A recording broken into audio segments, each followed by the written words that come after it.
Iran और America फिर से जंग के मुहाने पर बैठे हैं, जहां पर कभी भी युद्ध का ज्वालामुखी फट सकता है। वो इसलिए क्योंकि अमेरिका ने ईरान का तौसक जहाज पकड़ लिया है, जबकि ईरान ने पलटवार करते हुए ओमान के सागर में अमेरिकी युद्धपोत पर ड्रोन का झुंड फायर किया है।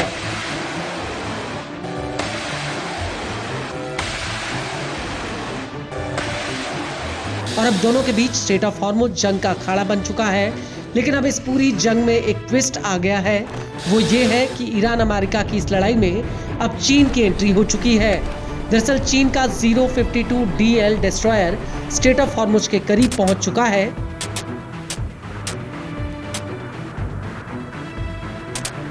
चीन ने खुद ऐलान किया है कि उसका 48वां एस्कॉर्ट बेड़ा अदन की खाड़ी में सक्रिय रहेगा। चीन के इस ऐलान के बाद ऐसी आशंका जताई जा रही है कि चीन अमेरिका की स्ट्रेट ऑफ हॉर्मुज़ में बाड़ेबंदी का जवाब देने के लिए सीधे टकराव की तैयारी कर रहा है।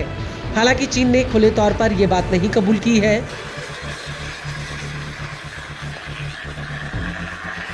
लेकिन अमेरिका और ईरान के बीच स्ट्रेट ऑफ हॉर्मुज़ को लेकर जिस तरह से तनाव चल रहा है, ऐसे में चीन के डिस्ट्रॉयर का अचानक यहां आना कई सवालिया निशान खड़े करता है। वहीं दूसरी तरफ चीन के मिलिट्री कमेंटेटर चाइनीज डिस्ट्रॉयर की इस तैनाती को एक सबूत के तौर पर पेश कर रहे हैं कि चीन ईरान से तेल लेकर आ रहे चाइनीज झंडे वाले जहाजों को सुरक्षा देने के लिए उतारा गया है। हालांकि चीन ये बात कह चुका है कि स्ट्रेट ऑफ हॉर्मुज़ में अमेरिका की नौसैनिक बाड़ेबंदी एक खतरनाक और गैर जिम्मेदाराना कदम है। चीन इस पूरे मामले को बातचीत के जरिए सुलझाने पर जोर दे रहा है।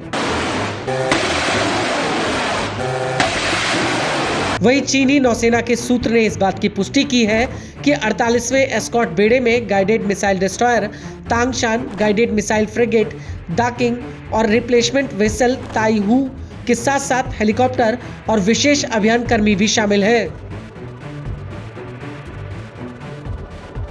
वहीं चीन के एक रक्षा प्रवक्ता ने कहा कि टास्क फोर्स लगातार तय एस्कॉर्ट ऑपरेशन को सोमालिया के करीब और अदन की खाड़ी में जारी रखेगी।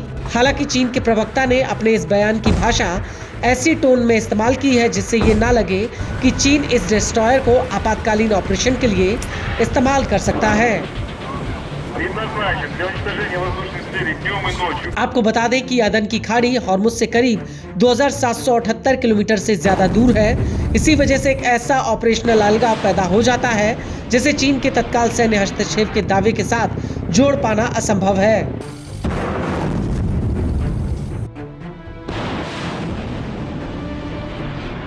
हालांकि चीन द्वारा इस डिस्ट्रॉयर को तैनात करना ये बताता है कि कैसे इस तरह के संकट के हालातों में सेना के नियमित फेरबदल को तेजी से एक प्रतीकात्मक रणनीतिक संकेत में कैसे बदल सकती है।